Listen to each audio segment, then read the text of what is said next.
Olá, doutores, olá, doutoras. Começando mais um ADV Talk aqui. E hoje a gente tem um convidado super especial. Como você sabe, sempre eu trago aqui personalidades do direito, gente que está fazendo a diferença por aí. E esse cara é demais, sensacional, um grande amigo, mineiro. Hoje a gente vai bater um papo com o doutor Stanley Martins Frazão. Olha, OAB Minas Gerais, 46.512. O Stanley, que é advogado, gestor do Homero Costa Advogados, escritório centenário e mais de 100 anos de advocacia, mestrado em Direito Empresarial, presidente da Comissão de Sociedade de Advogados da OAB Minas Gerais, membro da Comissão Nacional de Sociedade de Advogados do Conselho Federal da OAB, diretor executivo do CESA, o Centro de Sociedade de Advogados. Mas não para por aí não, tá? O Stanley, ele tem 57 anos, sim, 57 anos muito bem vividos, casado, mas ele não tem filhos, tá? Ele tem só um cão aí, que é o Theo, e a gente vai falar um pouco do Theo daqui a pouco. E olha, cozinha como ninguém. Eu ainda não experimentei essas comidas que ele faz, mas ele posta e todo mundo fica morrendo de vontade aí. Cozinheiro nas horas vagas, é esportista, corredor de meia maratona, dá uma olhada, e gosta de esquiar na neve. Tudo bem, Stanley? Seja bem-vindo aqui ao ADV Talk. Muito bom dia, saúde a todos. E é uma alegria te ver assim, ó, porque eu estou precisando de ver gente. Esse isolamento, e a hora que teve a abertura aí do seu programa, me remeteu imediatamente ao evento que você fez aqui em Belo Horizonte, na OAB, que quando eu cheguei lá, aquela música na maior altura, parecia mais uma boate do que propriamente a OAB. Foi um evento sensacional. E esse evento está guardado na minha mente, o Advogado do Futuro. Foi muito bacana. Espero que você tenha feito mais pelo Brasil afora aí, porque ele é muito bacana, aquele formato seu. Eu me recordo que você chegou lá no evento e filmou e mandou para o presidente da OAB. Falou, presidente, olha o que aconteceu aqui dentro da OAB. Exatamente. Eu falei assim, olha o que está acontecendo aqui dentro. Nunca vi isso. Nesses 30 anos de OAB, eu nunca vi um evento dessa natureza. É muito legal mesmo. Na verdade, Stanley, né, o mundo tem mudado muito rapidamente, né? O mundo mudou, a advocacia mudou, nós, advogados, temos que mudar. Então, a gente está em constante mudança e ela é muito rápida, né? E aquele evento, ele traduz exatamente isso, esses eventos que eu trago, traduzindo essa nova advocacia, um novo mundo, uma nova forma de se conectar com os colegas, né? Então, eu acho que foi mais ou menos essa a proposta. Mas legal. E esse programa aqui é a mesma coisa, né? Trazendo aí um outro lado do advogado. A gente vai trazer aqui um outro Stanley e não vamos falar de direito, enfim. Vamos trazer o Stanley como advogado, aquele que saiu da faculdade, falou para onde que eu vou, o que eu vou fazer, né? Sabia exatamente o que queria. E aí eu tenho aqui algumas perguntas e eu queria que você trouxesse para mim aqui de dentro do coração aí, quem é o Stanley de verdade? Quem é o Stanley? Bom, Stanley é mineiro, como você disse, nasceu em Belo Horizonte, mas morou em algumas cidades do interior de Minas. Em Patos de Minas, eu morei em Patos de Minas durante 10 anos da minha vida, e lá foi muito bom, porque lá eu vivi minha adolescência. Então, foi sensacional. Eu tenho amigos em Patos, tenho afilhada em Patos, a Maria Eduarda. Então, isso me deu uma satisfação muito grande de ter vivido também no interior. Depois disso, eu vim para Belo Horizonte, voltei para Belo Horizonte, onde fui fazer a faculdade de Direito, depois de ter tentado algumas vezes ser médico. Eu fiz 6 vestibulares de medicina.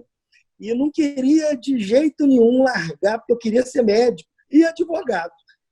E passei no primeiro vestibular que eu fiz para Direito, eu passei, mas foi em Uberaba. Eu não queria estudar em Uberaba Direito lá. Lá eu queria fazer medicina. Mas não deu certo. E aí eu vim para Belo Horizonte, falei para minha mãe, é a última vez que eu vou fazer vestibular para medicina. Se der errado, vai dar certo, porque aí eu vou fazer Direito, vou seguir meu destino. Aí fiz na Milton Campos, minha prima me falou que estava aberta as inscrições, aí nós fizemos juntos, ela não passou, eu passei, e foi até constrangedor, claro, e aí eu fiz vestibular e, com isso, a faculdade foi existindo na minha vida. E aí, um dado interessante, que eu recebia mesada, né? Mas a mesada não era o tanto que eu precisava para a minha vida de estudante em Belo Horizonte. Então, aí eu passei a vender livro. Eu fui vender enciclopédia. Batia de porta em porta, falava o que eu estava vendendo, que era... Eu acho que nem existe mais. Era a Delta Larousse, Delta Júnior, Sim, que era concorrente da Barça. Talvez muita gente que vai nos ouvir falando sobre isso nem sabe o que a gente está falando. Pois é. Bom, mas então eu vendia, e aí era muito interessante, porque a comissão de vender enciclopédia era muito boa. Vender papel era muito boa. Então, eu trabalhava uma semana a cada 2 meses, porque o dinheiro que eu fazia dava para me virar tranquilamente aí 2, 3 meses. Então, foi muito legal viver isso. E aí, depois, eu comecei a fazer estágio. Primeiro na área pública, que foi justamente no PROCON. O PROCON estava começando a existir, não tinha qualquer tipo de moral, sabe? A gente ligava, que PROCON o quê? Vai caçar PROCON na feira, né? Não tem nada disso. Bom, mas a verdade é que hoje o PROCON a gente sabe que é outra instituição. Cresceu, né? E traz muito, e faz muito bem para muitas pessoas aí, e é capaz disso. Aí, depois da área pública, eu vim para a área do direito, propriamente, em escritórios de advocacia. E eu entrei aqui em 86, foi o único escritório que eu advoguei, faltando 1 ano antes de formar, e depois de formado, eu fiquei no escritório, fui convidado a ficar no escritório, convidado a ser sócio, coordenador de departamento, até que eu virei o gestor do escritório e hoje sou o gestor do Homero Costa Advogados. Então, minha trajetória, bem resumida, foi essa. Legal, olha, eu já tenho 2 perguntas aqui para te fazer com o que você me disse, né? A primeira coisa, hoje você se sente talvez frustrado por não ter entrado na medicina ou você se sente realizado por estar no direito? São 2 coisas. Eu me sinto feliz de não ter feito medicina, ótimo, porque eu tenho amigos que são médicos e eu não queria a vida deles. Entendi. E sou muito feliz também de ser advogado. Eu tenho paixão pela advocacia, me sinto muito bem realizando o que eu faço como gestor, como coordenador, como ex-estagiário e hoje gestor do escritório, como integrante da Ordem dos Advogados do Brasil. Eu presido a Comissão de Sociedades de Advogados da OAB de Minas Gerais há 15 anos. Então, isso me dá uma velocidade no tratamento do assunto de reportar imediatamente. Então, isso ajuda os advogados, as sociedades de advogados. Legal. Eu sou muito feliz com isso. Também. Que ótimo, bom saber isso. Agora, uma outra colocação tua muito importante foi o fato de você ter só advogado no Homero Costa, né? Eu também, quando me formei, eu montei o meu próprio escritório e confesso que nunca trabalhei em outro escritório. E eu vejo isso de forma positiva, né? Mas hoje eu percebo que os jovens, eles pulam de galho em galho, né? Eles fazem trabalho aqui, trabalho ali, fica 1 mês, 2 meses, 6 meses em um ano em outro. É bem diferente essa história tua da que a gente vê hoje em dia, e até da minha história. O que você diz dessa experiência de estar num único lugar? Olha, é um casamento perfeito, eu diria. Foi um casamento perfeito. Isso de ficar pulando de escritório em escritório ou de órgãos em órgãos pode até ser uma realidade, pode ser até bom de certo modo. Eu não sei falar sobre isso, porque eu não vivi essa experiência. Mas eu já recebi estagiários de outros escritórios. E eu prefiro os meus defeitos que os dos outros. Então, se o estagiário entra aqui e fica aqui até virar advogado aqui, eu prefiro. Entendi, que legal. Show. Me fala uma coisa, vamos falar de erros, né? Qual erro você acredita que seja o número 1 de quem está começando na área do direito, do advogado que está começando, qual é o erro número 1 e talvez até qual foi o seu erro, se é que você errou? Não, errar a gente erra sempre, né? Isso não tem nem que ver, mas eu te falo o seguinte, o grande erro é achar que formou e que é capaz de fazer tudo, que é capaz de simplesmente resolver todos os problemas. As limitações, e essas limitações a gente tem que reconhecer. Todos nós somos limitados e vamos ser limitados até os nossos últimos dias. Não adianta você ter uma ciência que você estudou e achar que vai resolver. Por exemplo, ontem, numa live que eu fiz da Fora Legal, nós tratamos exatamente sobre a substituição do advogado, aspas, pelas law-techs. E a gente sabe que isso não acontece, ou não deve acontecer. Isso vai ser uma transformação. Mas o importante é o seguinte, a hora que você examina um contrato, você dá um contrato para um advogado recém-formado examinar, olha, examina isso e isso que o cliente está querendo é possível. Ele simplesmente, muitas das vezes, não é capaz de perguntar, mas além desse contrato, existem outros, tem termos aditivos. Então, se ele ficar simplesmente na recepção daquilo que você diz e não pergunta, não se interage, o risco dele fazer uma coisa errada existe. Por quê? Porque pode haver um termo aditivo, ou um contrato anterior, ou uma relação que foi tratada numa ata notarial, vamos imaginar, que não está ali. E aí ele pode dar um parecer equivocado. Então, esse tipo de tratamento, eu diria, Afonso, que o melhor é o seguinte, é a interação. Não acredite que você é capaz de fazer sozinho, porque ninguém faz nada sozinho. Então, a hora que você recebe um trabalho, e isso é o erro que eu vejo como que mais acontece. A hora que você recebe um trabalho, não é simplesmente pegar o trabalho, colocar debaixo do braço e ir para sua sala fazer, ou receber o e-mail e tratar no seu computador. Pergunte. Pergunte tudo o que você tenha dúvida no decorrer do trabalho ou antes, porque isso pode fortalecer exatamente o seu parecer e pode evitar erros. Na verdade, Stanley, eu acho que você está certíssimo. Perguntar é a coisa mais importante. Mas eu vejo que os jovens advogados eles têm muito medo de perguntar, né? Porque eles se sentem, poxa, se eu perguntar, talvez eu vou demonstrar que eu não sei. Você, quando tem aí essa experiência dos jovens advogados que perguntam, para você isso é positivo? Você encara isso de forma positiva? É importante para quem entrega o trabalho esclarecer. Não simplesmente entregar é muito fácil. Você manda pela caixa de saída, pela caixa de entrada, mas a estratégia do caso tem que ser do advogado que está pedindo.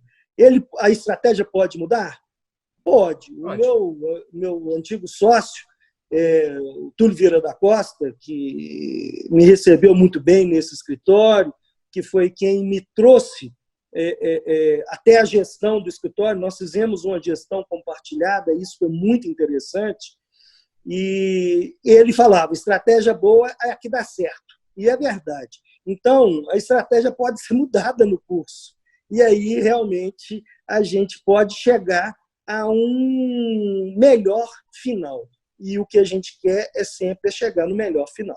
Sensacional, muito bom. Vamos lá, livro e filme. Teve algum livro, algum filme que você assistiu assim no início da tua carreira, ou até não precisa ter sido tão no início, mas que modificou aí e que te trouxe alguma dica muito legal, assim, te influenciou na advocacia? Olha, um livro mais recente e durante a minha vida profissional, talvez aí dos últimos 8 anos, ou alguma coisa assim, foi o filme, aliás, O Informante. Quando eu vi esse filme, O Informante, ele é com o Al Pacino, o Gene Hackman, aquele que fez o Gladiador, como é que é o nome dele? Eu esqueci o nome dele agora, e é o ator principal do filme. Certo. Enfim, esse que eu não lembrei o nome, que fez o Gladiador, ele trabalha numa empresa de cigarro, ele sai da empresa de cigarro e assina um termo de sigilo. Ao assinar esse termo de sigilo, o Al Pacino, que trabalhava numa empresa de televisão, a CBS, vai atrás dele e quer descobrir tudo da indústria do cigarro. E ele está coberto, ele não pode falar, porque tem exatamente essa proibição que ele assinou, recebeu por isso. E aí entra uma discussão ferrenha, porque o Gene Hackman é o advogado da CBS, salvo engano, e não permite que o ator principal, que ainda não me vê o nome aqui, não possa divulgar aquilo. E aí eles estão numa reunião grande lá na CBS, e aí discutindo o assunto, aí entra uma advogada, toda poderosa, na sala, e fala assim: olha, o que vocês estão querendo fazer simplesmente ofender um direito de terceiro. É o ofensor, é o terceiro ofensor, o chamado terceiro ofensor. Quando eu vi isso, quando eu ouvi essa palavra, esse termo, terceiro ofensor, eu fiquei pensando, então o que é o terceiro ofensor? É aquele que, sabendo que você tem um contrato ou uma proibição, vai lá e quebra seu contrato. Então, eu assisti esse filme, comprei o DVD e assisti mais algumas vezes para poder justamente entender aquilo, aonde que eu ia trabalhar. E aí eu fui trabalhar isso em sociedades de advogados, e aí eu escrevi em conjunto com um colega meu aqui do escritório, na época, o Henrique, um artigo sobre o terceiro ofensor e as sociedades de advogados. Por quê? A gente sabe muito bem que o cliente não é nosso. O cliente é dono dele mesmo. Não tem como ser diferente. Mas, se você tem um advogado, um sócio, que amanhã sai do seu escritório e procura aquele cliente, ele, numa cláusula de não competição, ele sabe exatamente que ele não pode ofender aquele contrato. Se ele ofender aquele contrato, ele vai pagar a multa que está estabelecida em contrato ou está estabelecida no próprio Código Civil. E, com isso, esse filme me chegou assim, num grau de...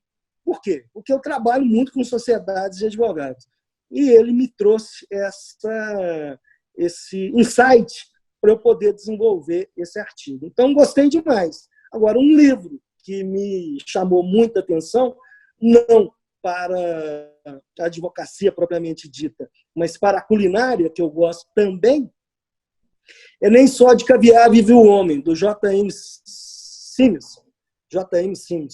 Eu li esse livro a primeira vez, eu tinha 13 anos de idade, na época era um livro de 700 e poucas páginas, hoje ele está reduzido, mas está reduzido ele naquele formato de bolso.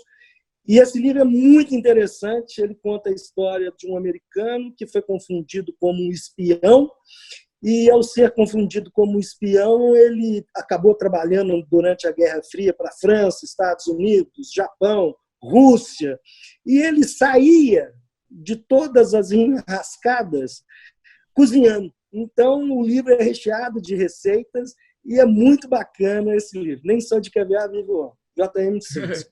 Sensacional, duas dicas assim muito boas. Esse livro, segundo, vou comprar, que eu quero ter, e o primeiro filme quero assistir. Mas você consegue compartilhar esse artigo conosco? Sim, consigo. Bom, então depois você me passa esse artigo. Ele está publicado. E a gente coloca aqui embaixo, tá vocês que estão assistindo, acessem aqui embaixo. Então a gente coloca o link ou o texto completo aqui embaixo para que vocês acessem e conheçam um pouco desse conteúdo bacana. Esse artigo está veiculado no site do Migalhas. Então, se bater lá, se me procurar lá, Stanley Martins Frazão, o terceiro ofensor, esse artigo está publicado lá. Está publicado também, salvo engano, no César, numa versão mais compilada, mas no Migalhas ele está lá. Legal. Não, sensacional. Vamos lá, mais uma pergunta aqui. Se você fosse dar uma dica para alguém que está começando hoje no direito, qual dica você daria? Olha, a primeira dica não pode ser só uma. A primeira dica é conhecer a legislação que nos rege. O Código de Ética, a Lei 8.906, que é o Estatuto, os provimentos da OAB. É muito importante que o profissional tenha essa visão da legislação da OAB para evitar de ser um brilhante advogado e, na frente, fazer bobagem, anunciar de forma proibida, fazer publicações de formas indevidas. Então, aí ele pode arranjar um processo ético-disciplinar na OAB, então ele vai deixar de ser aquele advogado brilhante, porque ele pode, inclusive, ser expulso dos quadros da OAB. Então, a primeira dica é essa: tenha a legislação da OAB em mente e estude. Na dúvida, consulte. Na dúvida, pergunte. Segunda dica: tem que estudar todo dia, tem que ficar atento, porque a cada dia pode surgir algum precedente nos tribunais que possa fazer diferença na vida, não sua, mas do seu cliente. Então, tem que estudar, não pode ser simplesmente o Ctrl+C, Ctrl+V, Ctrl+C. O cola e copia não dá certo.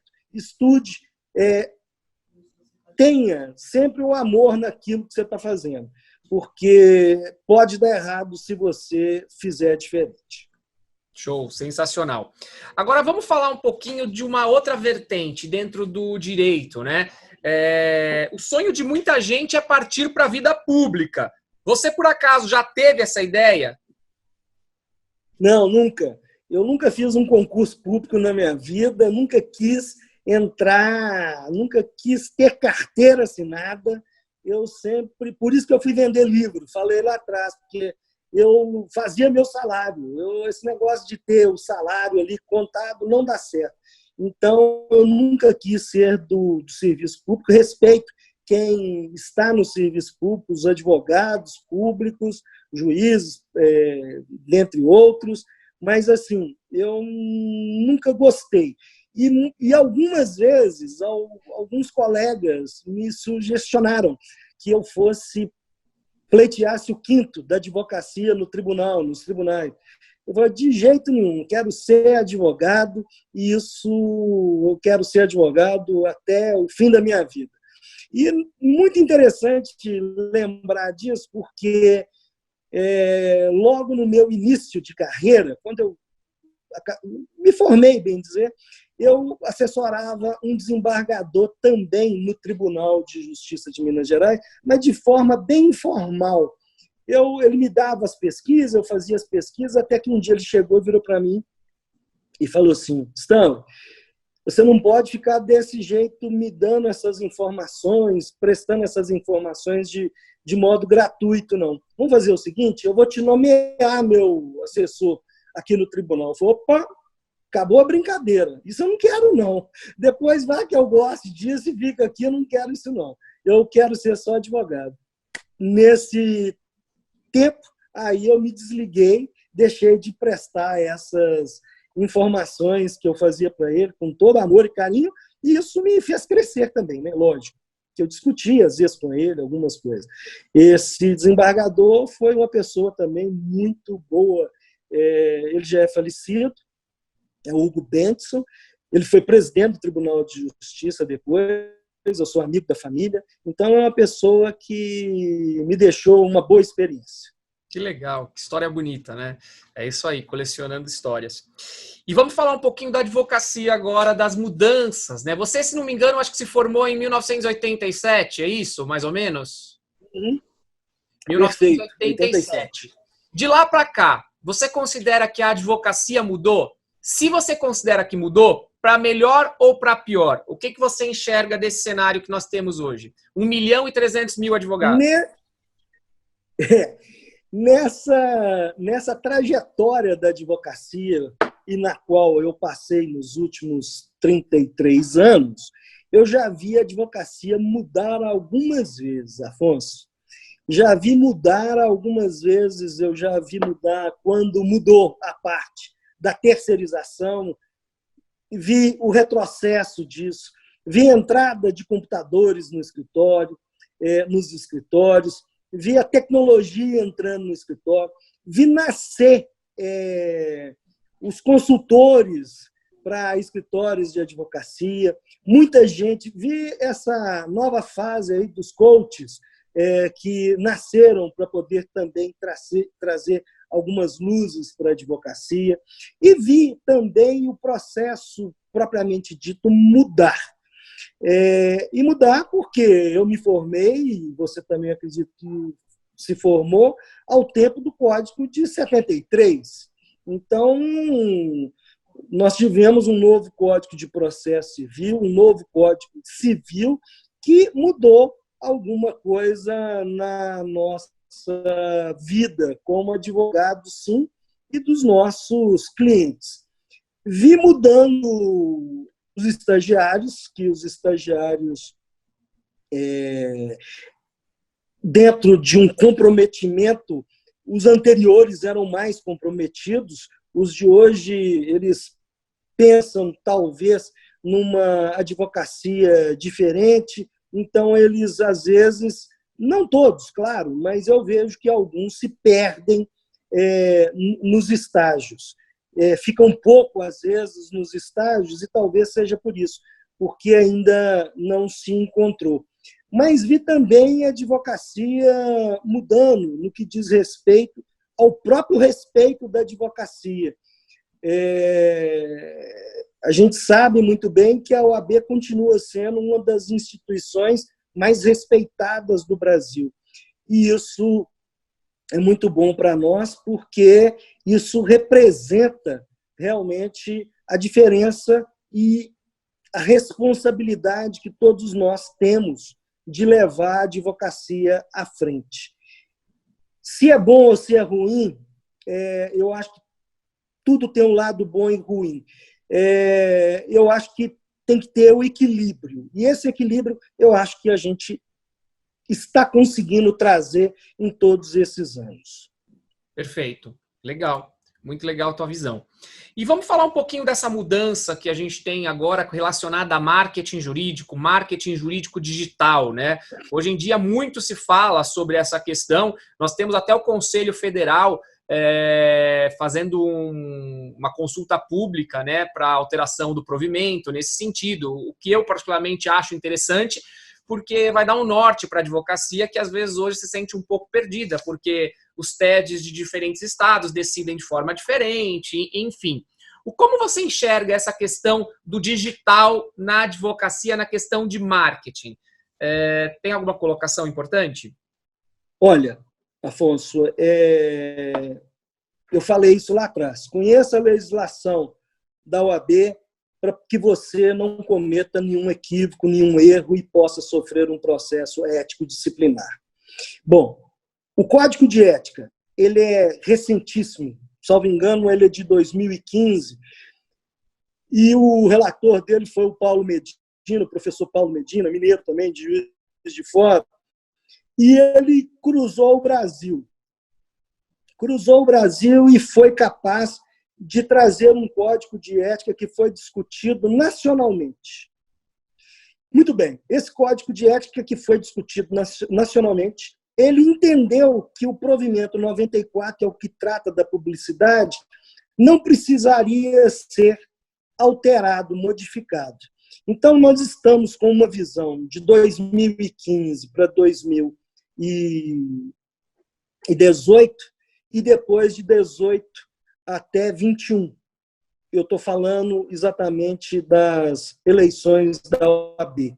Então, entrou a nova gestão da OAB e, por movimentos, salvo engano, inclusive também pela jovem advocacia, que é pujante, que é a maior, esse assunto reviveu. E, ao reviver, a gente tem exatamente essa questão que você colocou, que os TEDs, que são os tribunais de éticas de cada estado da federação, às vezes têm pensamentos diferentes ou julgam de forma diferente. Muito bem. O que é importante a gente ter em mente é que, como diz o Alexandre, que é uma pessoa da área de marketing, Alexandre Mota, ele fala que, se a gente examinar, tem mais de 60 tipos de publicidade que você pode fazer de modo bastante equilibrado e ético. A Juliana, que até escreveu um livro recentemente, Juliana Pacheco, ela traz no livro dela, ela foi muito feliz. A frase é dela. Bem didático o livro da Juliana, né? A frase dela é fantástica. Foque no que é permitido. Isso, juntando com o que o Alexandre Teixeira Mota fala, a gente pode ter exatamente essa visão, no sentido de que, olha, tem 60 tipos de publicidade e tem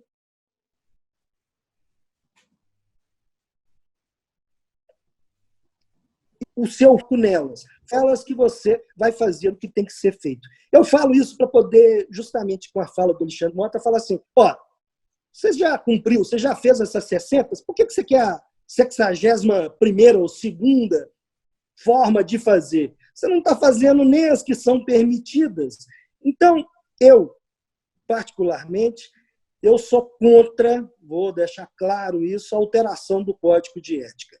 O provimento 94, sim, ele precisa de algumas adequações, mas não na essência. A essência da advocacia é a não mercantilização.